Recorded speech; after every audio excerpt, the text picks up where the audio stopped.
Exams can be really stressful. I decided to take a break with Dr. Tom Lavin in the Counseling Center and talk to him about mindfulness meditation, a group that he leads every Thursday. Well, I thank you for meeting with me. Yeah, my for pleasure. Doing this. Yeah. My first question, why do you meditate? I'm not sure I have one answer or a simple answer.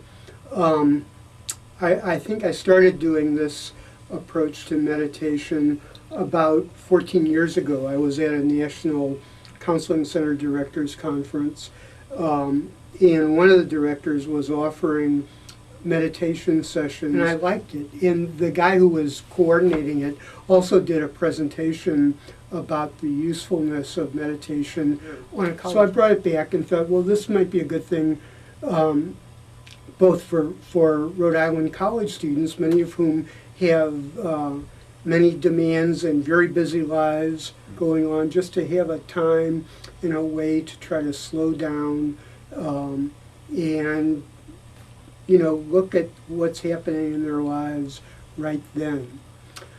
So I started doing it because I thought if I'm going to teach other people to do it, I should be doing it too. And I found that I liked it. It really helped me to feel a little more grounded and centered in my life. As the Buddhists say, to wake up and pay attention to what's happening in my own experience right now.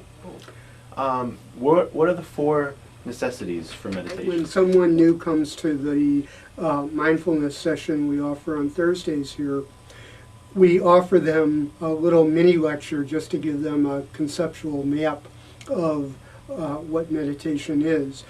And so what I usually talk about is based on the research of a cardiologist named Herbert Benson, who wrote a book many years ago called The Relaxation Response. And out of that, he identified what he considered the 4 common denominators or essential ingredients. So the first thing is that in almost every form of meditation, there's a narrowing of attention. You're trying really to focus down on something, whether it's something external, a visual stimulus that you look at, or what we often recommend, as do many of the experts in meditation, is focusing on your breath.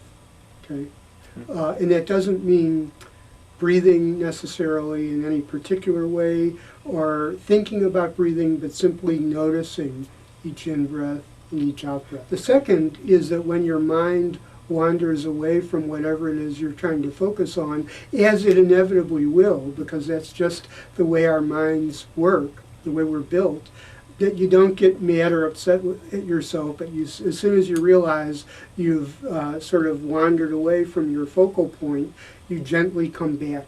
The third ingredient is that it helps to do it in a quiet environment where there are not a lot of external distractions.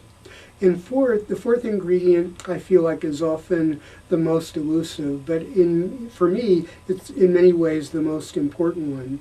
And that's the idea that in meditation, you're not trying to get anywhere else. You're trying to be where you are. I think many people first come to meditation because they want to become less stressed, or they want to learn how to relax, or they want to become more spiritually enlightened. All of those imply a sort of discontent with where they are and a sort of effort to be someplace different. I think from my study of meditation, what the experts write is that the idea is that you don't want to be striving actively to be less stressed or more relaxed or more enlightened. What you want to strive to do is simply be where you are in the present moment. Where and how often do you meditate? Well, I meditate here every Thursday at noon. As I would say, I'm meditating at home about 3 or 4 other times a week. How do you meditate? Well, I use this mindfulness approach. I sit in a chair, although I also, I have meditation cushions at home. So I have one big square cushion like we have in our conference room that I kneel on, and then a small round cushion that I put my derriere on. And it's very comfortable. And Where does this practice come from? Well, it is rooted in a Buddhist tradition. Again, I'm not an expert on all of this, but my understanding it's rooted in a form or a practice of Buddhism called Vipassana that I think developed in India. And, you know, I always say that I'm not a Buddhist and I'm not recruiting anyone to Buddhism, but I think the Buddhists in many ways have a lot to teach Western. Well, I thank you very much, Dr. Lavin, for my pleasure. meeting with me and talking to me about this very beneficial and interesting topic. Yeah, Thank my you. pleasure.